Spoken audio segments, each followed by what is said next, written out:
The laughter started before Nira Okonkwo even finished placing her weapon on the security registration table. It was a small sound at first. A clicking noise from the Kithrani delegation standing near the doorway. Then a low rumble from the Morvashi security officers lining the walls. Within seconds, the entire registration chamber filled with the alien equivalent of mockery. Nira kept her face calm. She had expected this. Her weapon sat on the scanning plate looking exactly like what it was. A chemical propellant handgun. Modified 45 caliber. Steel frame worn smooth by 3 generations of use. Her grandmother had carried this gun through the Nigerian bush for 40 years. Her mother had used it to defend their settlement during the colony riots. Now it belonged to Nira. Counselor Dreth stepped forward. The tall insectoid towered over Nira by nearly 2 feet. His compound eyes reflected her image 1,000 times over as he examined the weapon without touching it. "This is your registered defense tool?" Dreth asked. His translator gave his voice a smooth, almost amused quality. "A combustion weapon? I was not aware humans still manufactured museum pieces." Nira said nothing. She had learned long ago that silence frustrated mockers more than argument. Lieutenant Finn pushed through the crowd of security officers. The Morvashi was covered in fine blue scales that shifted color with his mood. Right now they pulsed with pale amusement. He picked up Nira's gun with 2 fingers, holding it like something dead and faintly disgusting. "How does it even function?" Finn asked the room. "Chemical reaction propels a metal fragment? This is technology from before spaceflight. Before contact. Before civilization, really." More clicking laughter from the Kithrani. "It fires a bullet," Nira said simply. "The bullet hits what I pointed at. The thing I pointed at stops being a problem." Finn set the weapon down with exaggerated care. "I could stop a charging Kethrak with my plasma sidearm. This thing might give one a headache."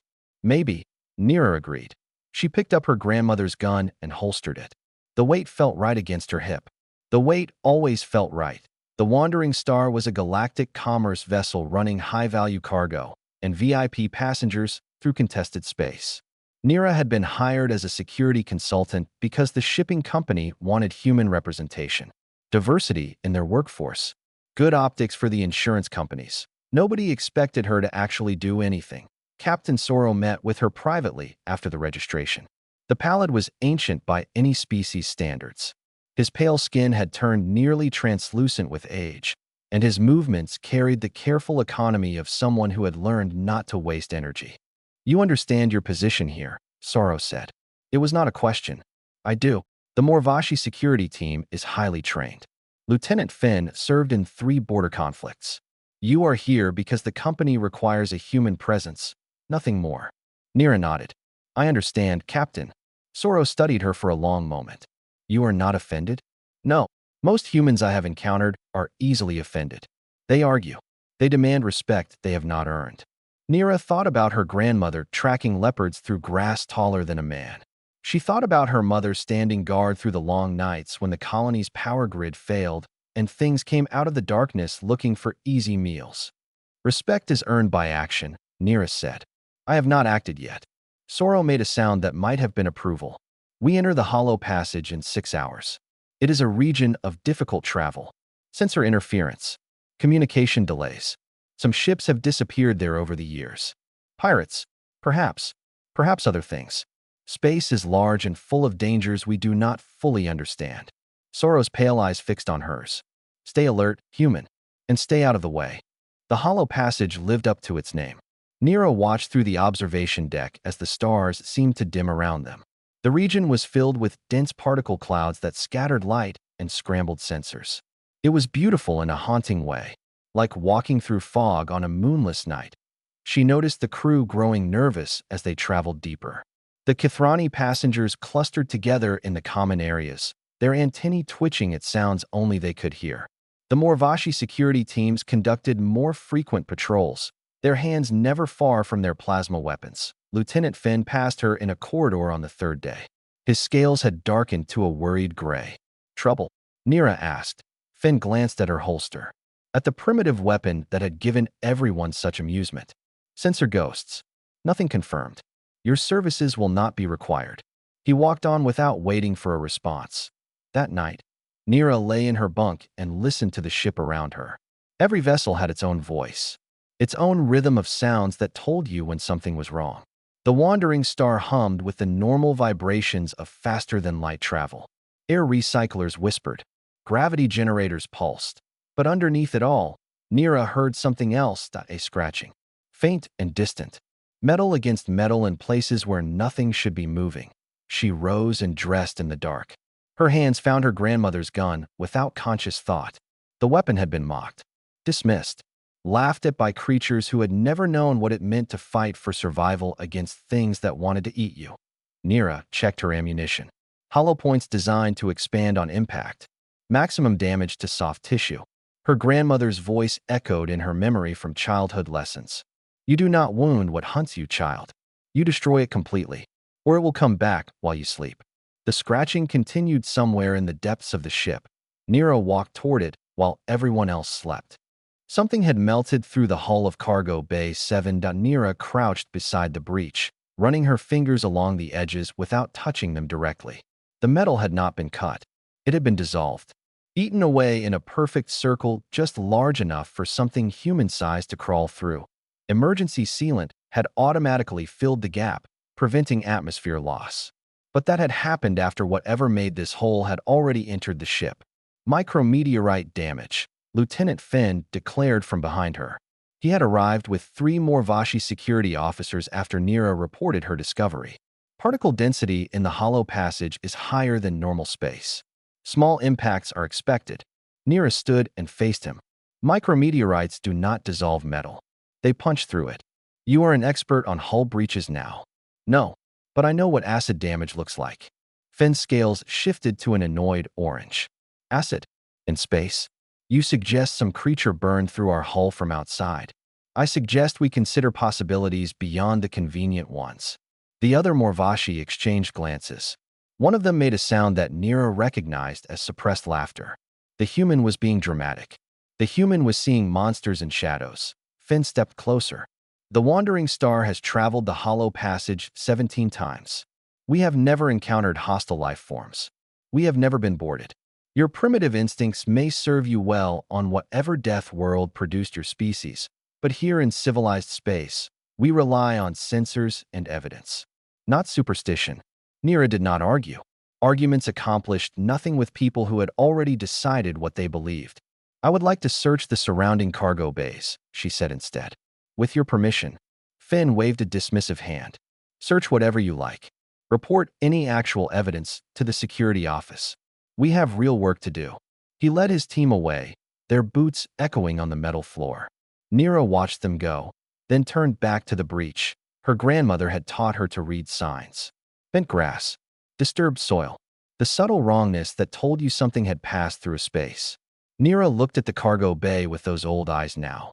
Crates had been stacked neatly by the loading crews.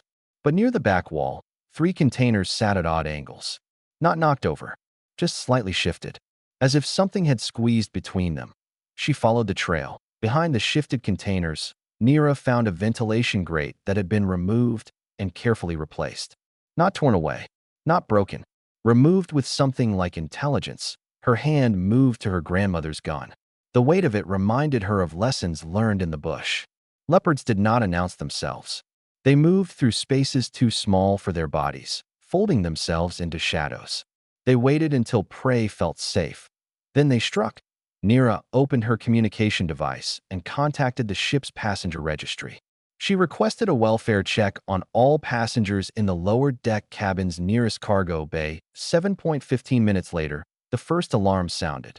Brell the merchant had not answered his door for morning meal service. When stewards overrode his lock, they found the cabin empty. His belongings remained. His bedding was disturbed. But Brell was simply gone.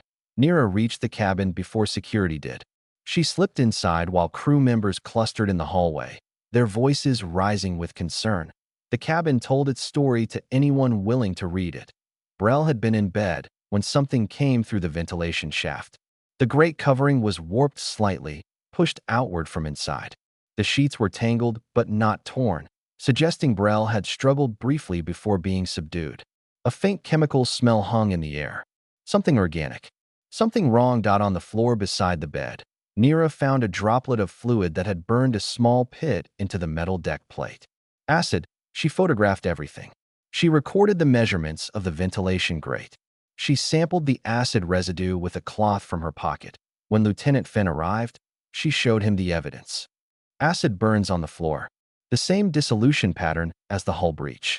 Something entered this cabin through the ventilation system and took Brel. Finn examined her photographs with growing unease. His scales had shifted to a sickly yellow-green. "This proves nothing," he said, but his voice lacked its previous confidence. "Then explain where Brel went." "Passengers wander. Perhaps he had a medical episode. Perhaps he is in a service area somewhere. Search the service areas then." Finn opened his mouth to respond, but his communication device chimed. He answered it, listened for a moment, and his scales went completely pale. "3 more passengers have been reported missing," he said quietly. "All from the lower decks. All from cabins near ventilation access points." Nira felt something cold settle in her stomach. Not fear exactly. Recognition. She had felt this before on colony worlds when settlements went quiet. When the usual sounds of life simply stopped. "Whatever is aboard this ship," she said, "it is hunting us." Finn stared at her. For the first time since she had boarded, he did not look amused or dismissive. He looked like prey that had just realized it was being watched. "What do we do?" he asked. Nira checked her grandmother's gun. "Full magazine. One in the chamber. Safety off. We find it before it finishes feeding. And we kill it."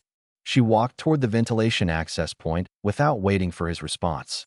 Behind her, she heard Finn ordering his security teams to full alert. The hunt had begun. But Nira was not yet sure who was hunting whom. They found what remained of Brel in a maintenance shaft 2 decks below the passenger cabins. Nira had seen death before. She had seen what predators did to their prey on worlds where evolution never learned mercy. But the Morvashi security officer who discovered the body stumbled back and vomited against the wall. The Kithrani merchant had been dissolved from the outside in. His external tissues were gone, reduced to a slick residue that coated the shaft walls. His internal organs had been removed with surgical precision. Whatever killed him had eaten only the parts it wanted and left the rest as waste. "Vermouth," Nira said quietly. Lieutenant Finn stood beside her, his scales cycling through colors too fast to read. "Fear. Denial. More fear. Vermouth are legends," he said. "Story spacers tell to frighten new crew. They do not actually exist. They exist. They evolved on a high-gravity death world in the Outer Rim territories. Pack hunters. They use acid secretions to subdue prey and dissolve external tissue for easier consumption." "How do you know this?" Nira looked at him. "Because humans study things that can kill us. We make lists. We learn their weaknesses. We prepare for the day we meet them." She had read about vermouth in a bestiary compiled by early human explorers, creatures that lived in absolute darkness. Eyeless hunters that tracked prey through vibration and heat. They were rare in civilized space because civilized space had eliminated most of the conditions they needed to survive. But the hollow passage was not civilized space. The particle interference blocked sensors and communications. The dense matter scattered light. It was, essentially, a perfect hunting ground. "How many?" Finn asked. "Vermouth travel in family groups. Anywhere from 10 to 30 individuals. They would have attached to our hull before we entered the passage and burned through once we were deep enough that no distress signal would reach help. We need to warn the captain. We need to turn back. Turning back takes time. Time they will use to hunt." Nira pulled up the ship's schematics on her datapad. "They will have established a nest by now. Somewhere dark. Somewhere with access to the ventilation system. They will hunt at rest cycles when the ship is quietest." Finn's communication device activated. More reports. 2 additional passengers discovered missing. A steward who failed to report for duty. The kills were accelerating. Captain Sorrow ordered all passengers and non-essential crew to the central hub of the ship. Armed security teams swept the corridors. Plasma rifles hummed with ready charges. Nira watched the security deployment with growing concern. "Plasma weapons will not work against them," she said. Finn turned on her. "Plasma weapons work against everything. They burn through armor. They destroy organic tissue instantly. They destroy organic tissue by transferring thermal energy. Vermouth evolved in volcanic environments. Their biology dissipates heat. You could empty a full plasma charge into one, and it would feel discomfort at best. Then what do you suggest?" "Harsh language." Nira drew her grandmother's gun. The weapon that had been laughed at. The primitive combustion tool that civilized species found so amusing. Kinetic impact, she said. Their bodies are designed to handle heat, not physical trauma. A high-velocity projectile will destroy tissue they have no adaptation to protect. Finn stared at the gun. His scales had gone a thoughtful gray. One weapon, he said, against perhaps 20 creatures. And you expect to save the ship? I expect to buy time. And I expect you to help me find other solutions. The next hours became a desperate search. Nira moved through the lower decks with a small team of volunteers, tracking signs the vermith left behind. Acid burns on walls. Disturbed panels. The faint chemical smell of their secretions. She found their nest in Environmental Control Section 4. A large space filled with atmospheric processors that generated enough background noise to mask movement. The vermith had created a central den by dissolving several equipment housings together. Inside, Nira glimpsed pale shapes moving in the darkness. She counted at least 15 before retreating. We cannot assault that position, Finn said when she reported back. My teams would be slaughtered. Agreed. But we cannot let them continue hunting either. They will grow bolder as they realize we cannot hurt them. Eventually, they will stop picking off isolated targets and attack in force. Counselor Dreth approached. The Kithrani's compound eyes reflected emergency, lighting, and fractured patterns. His antennae lay flat against his head in what Nira recognized as distress. Human, Dreth said. I apologize for my earlier mockery. Apologize later. Help now. What can I do? Nira looked at the tall insectoid. The Kithrani were not warriors. They were diplomats and traders. But they had other skills. Your species communicates partially through pheromones. Can you detect the vermith's chemical signals? Dreth's antennae twitched. Perhaps. Their secretions have a distinct signature. Then you can help us track them. Know where they are before they attack. A plan began to form in Nira's mind. Not a good plan. Desperate plans never were. But desperate plans were all they had. We cannot fight them in their territory, she said. We need to draw them into ours. Somewhere we can control the engagement. Somewhere their numbers mean less. How do we draw out creatures that hunt from ambush? Finn asked. Nira thought about leopards. About the old methods her grandmother used when villages needed protection and waiting was not an option. We give them prey, she said. Prey that seems easy. Prey that is actually a trap. The security officers exchanged uncertain glances. Finn's scales shifted through several colors before settling on determined blue. Bait, he said. You want to use living bait? Yes. Who would volunteer for such a thing? Nira met his eyes. I would. But I will be more useful with a gun in my hand. So we need someone else. The ship groaned around them. Somewhere in the darkness, the vermith were waiting, planning their next hunt. They had never encountered creatures that fought back with anything effective. That was about to change. The vermith attacked the passenger hub at midnight ship time. They came through 6 ventilation access points simultaneously. Pale shapes that seemed to absorb the emergency lighting. Elongated limbs ending in claws designed for gripping prey. Eyeless heads that turned toward the screaming passengers with terrible precision. Lieutenant Finn's security teams opened fire immediately. Plasma bolts lit the hub like artificial lightning. Each shot illuminated the vermith in horrifying detail. Skin that glistened with acid secretions. Mouths that opened to reveal rows of dissolving teeth. Bodies that moved with the fluid grace of predators who had never known fear. The plasma did nothing.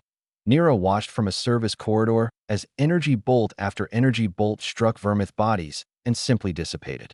The creatures absorbed the thermal energy like water into sand. One vermith took 3 direct hits to its chest and did not even slow down. It reached the nearest security officer and opened him from throat to belly with a single swipe. More screaming. More gunfire. More death.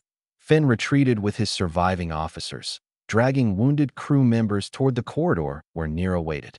His plasma rifle hung useless in his hands. His scales had gone the white of pure terror. You were right, he gasped. Our weapons are useless. Fall back to the secondary position.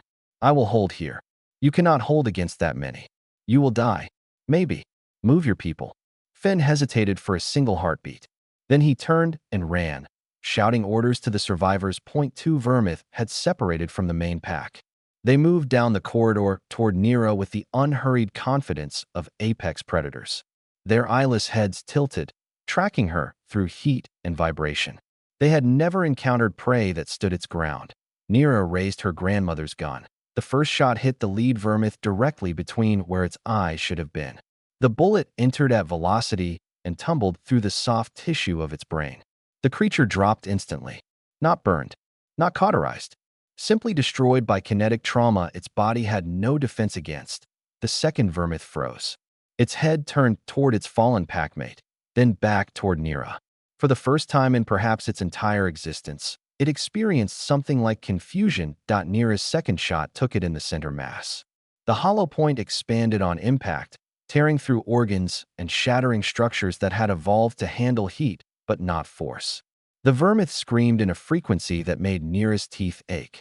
Then it collapsed, silence in the corridor. Distant screaming from the hub.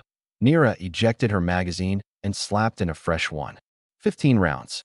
15 chances to make a difference. She moved toward the hub. The remaining vermith had cornered a group of passengers against the far wall. Kithrani traders clutched each other, their antennae rigid with fear.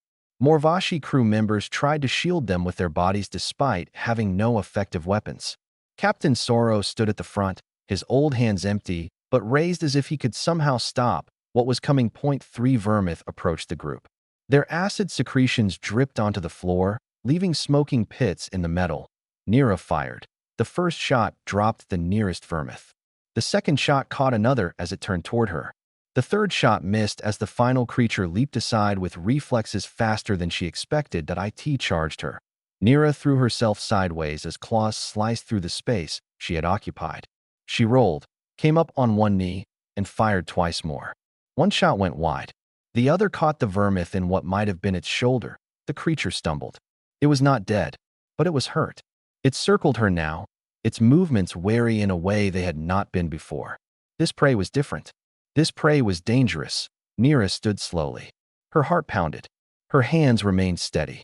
Your kind evolved on a world that never challenged you, she said quietly. You never learned what it means to fight something that fights back. She fired again. The vermith dodged left, directly into the path she had anticipated. Her next shot caught it in the head. It fell. The hub fell silent except for the sound of frightened breathing. Nira stood among 5 vermith corpses, her primitive weapon smoking in her hand. The passengers stared at her as if seeing a human for the first time. The woman with the chemical gun, someone whispered in Kithrani. She killed them. Fen emerged from the service corridor with his surviving security officers. His scales had shifted to something between relief and shame. How many are left? He asked. Nira looked toward the ventilation accesses. At least 10, maybe more. They withdrew when their packmates started dying. They can learn. Yes, which means our advantage is temporary. They will adapt. They will find ways to avoid direct confrontation with me. Captain Sorrow pushed through the crowd of passengers. The old pallid looked at the dead vermith, then at Nira, then at her weapon. I dismissed you, he said. I thought you were useless. Many species think humans are useless until they see us fight. What do we do now? Nira reloaded her gun. Her grandmother's voice echoed in her memory.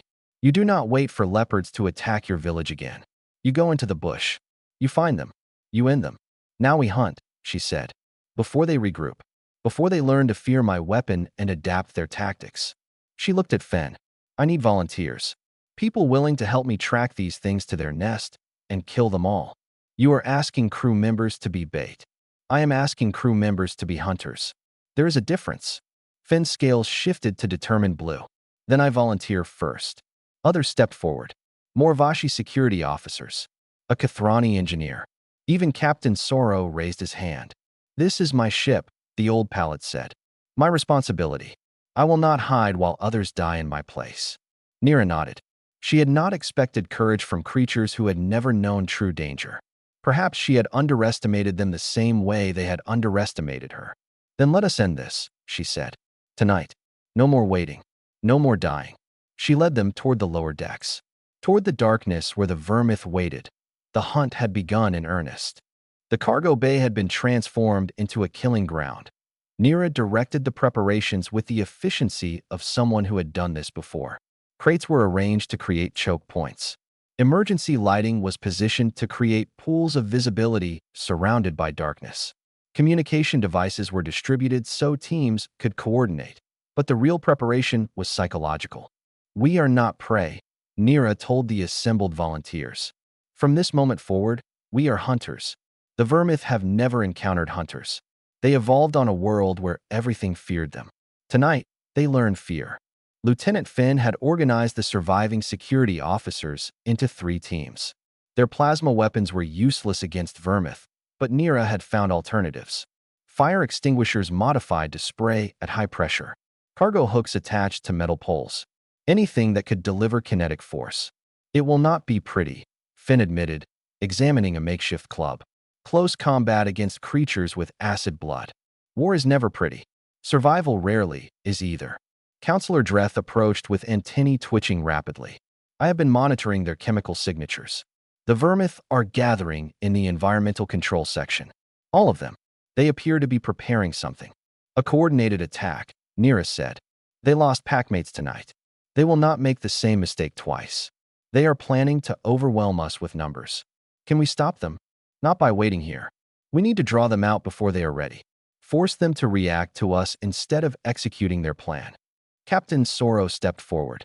The old pilot had refused to remain with the protected passengers. He had insisted on joining the hunt. "You said you needed bait," Soro said. "I volunteer." "Captain, you are the commander of this vessel. If you die, if everyone dies, my survival means nothing. And I am old. I have lived a full life. These passengers and crew have not." Nira looked at him for a long moment. She recognized what she saw in his pale eyes. It was the same thing she had seen in her grandmother's eyes when the old woman walked into the bush for the final time, knowing what waited there. "You understand the risk," Nira said. "I understand that someone must be willing to stand in danger so others can strike from safety. That is leadership. That is what captains do." Nira nodded. "Then we use the main cargo hold. It has multiple entry points and good sight lines. You will be in the center. Visible. Vulnerable. The Vermith will not be able to resist. And you?" Nira pointed to the upper catwalks. "I will be above, where they do not expect predators to be." The trap was set within the hour. Captain Sorrow sat in the center of the cargo hold, illuminated by a single emergency lamp. He looked small in that vast space. Fragile. Exactly like prey should look. Nira climbed to the catwalks with 3 security officers. They carried the improvised weapons Finn had prepared. She carried her grandmother's gun and 4 extra magazines. The volunteers took their positions behind the arranged crates. They would emerge once the Vermith committed to attacking Sorrow. Flanking maneuvers. Coordinated strikes. Everything designed to maximize the impact of Nira's limited ammunition. They waited. The Vermith came an hour later. They emerged from ventilation shafts and service corridors. More than Nira had estimated. 18 at least, maybe 20. They moved with the confidence of apex predators approaching an easy meal. Sorrow did not move. Did not show fear. He sat perfectly still as death approached from every direction. "Steady," Nira whispered into her communication device. "Let them commit. Let them believe they have won." The Vermith surrounded Sorrow. They moved closer, acid dripping from their claws. Their eyeless heads turned toward him with terrible hunger. One reached for him. Nira fired. The shot caught the reaching Vermith in the skull. It dropped. The others froze, heads turning toward the catwalk where Nira stood. "Now," she shouted. The cargo bay erupted into chaos. Volunteers burst from behind crates, swinging their improvised weapons. The Vermith screamed and scattered, unprepared for prey that attacked from multiple directions. Finn led his team in a wedge formation, driving 3 Vermith toward the wall where they could be cornered. Nira fired methodically. Each shot was aimed. Each shot landed. Vermith fell one after another, their bodies crashing to the deck plates. But there were too many that a Vermith reached one of the volunteers. A young Morvashi engineer who had barely held his weapon correctly. The creature's claws opened his chest before anyone could help him. Another volunteer went down to acid spray that ate through her protective suit. "Stay together," Nira shouted. "They cannot fight coordinated groups." She emptied her first magazine and slammed in another. Her hands moved with practiced speed. Her eyes tracked targets, prioritizing threats, calculating angles. 8 Vermith dead. 10 remaining. The survivors were learning. They stayed mobile, avoided clustering, tried to isolate individual targets. One of them climbed toward Nira's position. She saw it coming too late. The creature moved up the support beams with terrifying speed, its claws finding purchase on surfaces that should have been too smooth to grip. It reached the catwalk as Nira turned to face it, claws slashed. Nira threw herself backward. The tips caught her arm, opening 3 deep cuts that burned with acid residue. She fired from the ground. The shot went wide. The vermith lunged. Nira rolled, came up, and drove her gun barrel into the creature's mouth as it tried to bite her. She pulled the trigger. The back of its head exploded outward. She stood. Her arm screamed with pain. Blood and acid mixed on her skin. Below, the battle continued. More vermith falling. More volunteers dying. The cargo bay floor was slick with blood of 3 different colors. Hold the line, Nira shouted. She raised her weapon and fired again. Another vermith down, 0.5 remaining. Then 4. Then 3. The last 3 tried to flee. They ran for the ventilation accesses they had entered through. But Finn's teams had sealed those passages. The vermith slammed against closed grates, scrabbling desperately. Nira climbed down from the catwalk. She approached the trapped creatures with her gun raised. You hunted us, she said quietly. You treated us like food. Now you learn what humans do to predators. She fired 3 times. Silence fell over the cargo bay. The survivors stood among the bodies of dead vermith, breathing hard, wounded but alive. They had won. But the cost was written in the blood that covered the floor. 7 volunteers had died. Many more were injured. Victory was never clean. Nira's grandmother had taught her that long ago. She holstered her gun and went to help the wounded. The medical bay was full. Wounded crew members and passengers lay on every available surface. The ship's doctor moved between them with the focused intensity of someone working beyond their limits. Nira sat on a supply crate while a medical assistant wrapped her acid-burned arm in regenerative bandages. The damage is significant, the assistant said. You will need proper treatment when we reach port. I have had worse. The assistant looked at her with something between curiosity and respect. You fought those creatures with a projectile weapon. The reports say you killed most of them personally. I killed enough. Lieutenant Finn entered the medical bay. His scales had returned to their normal blue, though patches of stress gray still showed along his neck. He stopped in front of Nira and performed what she recognized as a Morvashi gesture of respect. The ship is clear, he reported. We swept every deck, every ventilation shaft, every maintenance space. No remaining vermith signatures. No additional hull breaches. Good. The captain wishes to speak with you. Nira finished having her arm bandaged and followed Finn through corridors that still showed signs of battle. Acid burns on walls. Blood stains that the cleaning systems had not yet processed. The occasional cargo hook or fire extinguisher dropped by fleeing volunteers. Captain Sorrow waited in his office. The old pallid looked exhausted in a way that went beyond physical tiredness. His pale skin had taken on a grayish tint. Sit, he said, gesturing to a chair. Nira sat. Finn remained standing by the door. I have been reviewing the casualty reports, Sorrow said. 23 passengers and crew dead. 47 injured. The vermith killed 12 people before you stopped them. The rest died in the battle at the cargo bay. I know. 7 of those were volunteers who followed you into combat. They died fighting alongside you. They died fighting for their ship, for their crewmates. They chose to be hunters instead of prey. Sorrow studied her for a long moment. When you came aboard, I thought you were a token hire. A human placed here to satisfy diversity requirements. I assigned you no duties because I believed you had nothing to offer. Nira said nothing. I was wrong. Sorrow leaned forward. Your weapon that we mocked saved this ship. Your instincts that we dismissed recognized the threat when our sensors failed. Your training that we considered primitive gave us the tools to fight back. My grandmother would have done the same thing. Any human would have. Perhaps. But no human was here. Only you. Sorrow reached into his desk and withdrew a small metal badge. This is the Wandering Stars Commendation for Exceptional Service. It has been awarded 3 times in the ship's history. I am awarding it to you now. Nira took the badge. It was heavier than it looked. I do not need recognition, she said. This is not about what you need. It is about what you deserve. And it is about what the crew needs. They need to understand that courage exists. That hope exists. That one person with the right weapon and the right will can stand against the darkness. The door opened. Counselor Dreth entered without waiting for permission. The tall Kathrani moved directly to Nira and performed a formal bow that bent him nearly double. "I have spoken with the surviving passengers," Dreth said. "They have asked me to convey their gratitude. Many of them wish to thank you personally, but I convinced them to wait until you have recovered. That was considerate. They also wish to know about your weapon, about why it worked when our technology failed." Nira looked at the badge in her hand, at the Kithrani diplomat bowing before her, at the Morvashi security officer standing respectfully by the door. "My weapon is simple," she said. "It fires a piece of metal very fast. The metal hits the target. The target dies. There is no heat dissipation to adapt to, no energy signature to absorb. Just physics. Force equals mass times acceleration. But surely more sophisticated weapons exist that use the same principle. Perhaps.